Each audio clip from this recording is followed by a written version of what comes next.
प्रदेश में कांग्रेस अपनी खोई जमीन की तलाश के लिए पूरी ताकत झोंकने की तैयारी कर रही है। आगामी चुनाव में पार्टी की जीत के लिए चेहरे की जरूरत है, जबकि पार्टी के पास मुख्यमंत्री पद के लिए कोई चेहरा नहीं है। ऐसे में प्रियंका गांधी को खुद चुनावी मैदान में उतरने की सलाह दी जा रही है। खबरों के मुताबिक उनके सहयोगियों ने अमेठी और रायबरेली से जुड़े डाटा को खंगालना शुरू कर दिया है। हाल ही में 2 दिन के दौरे पर यूपी पहुंची प्रियंका गांधी ने अमेठी और रायबरेली में जाकर लोगों से मुलाकात की और लोगों की समस्याएं सुनी थी। पिछले दिनों कांग्रेस के वरिष्ठ नेता सलमान खुर्शीद ने भी इशारों ही इशारों में प्रियंका गांधी को प्रदेश के मुख्यमंत्री पद के लिए दावेदार बताया था। हम इस लड़ाई में उतरे हैं और इस चुनाव का सामना कर रहे हैं एक चेहरा लेकर, जो चेहरा माननीय प्रियंका गांधी का है। वो दिन रात काम कर रही हैं कि हम चुनाव में सफल हों और सशक्त रूप से चुनाव लड़ें। वही हमारा चेहरा है। उसके आगे मुख्यमंत्री का चेहरा या किसी और मंत्री का चेहरा, उस पर उचित समय पर वो घोषणा करना चाहेंगी तो वो घोषणा करेंगे। समझा जा रहा है कि चुनाव विशेषज्ञ प्रशांत किशोर ने भी प्रियंका गांधी को खुद चुनाव लड़ने की सलाह दी है, लेकिन प्रियंका के सलाहकार मानते हैं कि यूपी के सियासी हालात के मद्देनजर प्रियंका को फिलहाल चुनाव में नहीं उतरना चाहिए, क्योंकि गांधी परिवार की सियासी साख खत्म करने के लिए बीजेपी और आरएसएस पुरजोर कोशिश करेगी। वहीं जाति समीकरण भी कांग्रेस के पक्ष में नजर नहीं आ रही। साथ ही प्रियंका को चुनाव क्षेत्र में घेरने की रणनीति से दूसरी सीटों के चुनाव पर भी असर पड़ सकता है।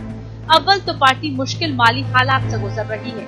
उद्योगपति बीजेपी को 70% चुनावी चंदा दे रहे हैं, तो कांग्रेस को उसका 10वां हिस्सा भी चोरी छिपे दिया जा रहा है। जबकि आजकल चुनावी सियासत पैसे के दम पर ही होती है। इसलिए प्रदेश कांग्रेस ने प्रदेश के चुनाव अभियान के लिए पैसे जुटाने की तरकीबें इजाद की हैं। इसी के तहत चुनाव लड़ने के इच्छुक लोगों से 11,000 रूपए की मांग की गई है।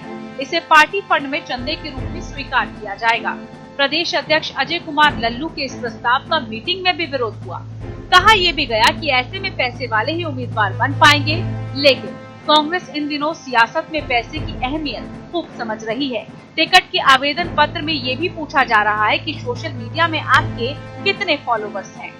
यहाँ भी कांग्रेस बीजेपी से 10 साल पीछे नजर आ रही है।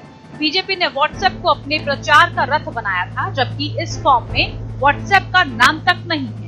वहीं कांग्रेस के नेता अब भी सोशल मीडिया पर राजनीतिक रूप से कम और मनोरंजन के लिहाज से ज्यादा सक्रिय दिखाई देते हैं। अकेली प्रियंका गांधी ही योगी मोदी से मोर्चा लेती नजर आ रही है। फिलहाल प्रियंका के सामने पुरानी इमारत की तरह रोज धीरे धीरे ढहती पार्टी को संभालने की उम्मीद है। बड़े बर्गर जैसे नेताओं से नाराज बहुत से कार्यकर्ता पार्टी छोड़कर जा चुके हैं। पिछले 30 साल के सत्ता के सूखे से वो बेहाल हैं। परिवार वालों को भी पार्टी को बंदरिया के बच्चे की तरह छाती से चिपकाए रहने पर सवाल दर सवाल खड़े कर रहे हैं। प्रियंका गांधी ने इस पर नेताओं से सवाल भी किए, साथ ही उनके घर जाकर बात करने की इच्छा भी जाहिर की। बहुत से बूढ़े नेताओं ने बंडी धुलवा ली है और टोपियां सिलवा ली हैं। प्रियंका सभी को जगह दिलवाने के लिए प्रदेश में 4 कार्यकारी अध्यक्ष का फॉर्मूला यहाँ भी अपना रही हैं। मुस्लिम, दलित, ब्राह्मण और क्षत्रिय कार्यकारी अध्यक्ष रहेंगे, तो पिछड़े वर्ग के Ajay Lallu full time president. सबके भागीदारी सबकी जिम्मेदारी के मंत्र से सबको जोड़ने की योजना है। पार्टी जानती है कि 12,000 किलोमीटर की यात्रा करने से ज्यादा बड़ा काम कांग्रेसियों को एक सूत्र में बांधकर रखना है। इसलिए समझा जा रहा है कि प्रियंका की प्रतिज्ञा यात्रा के पहले ही पदाधिकारियों की घोषणा कर दी जाएगी।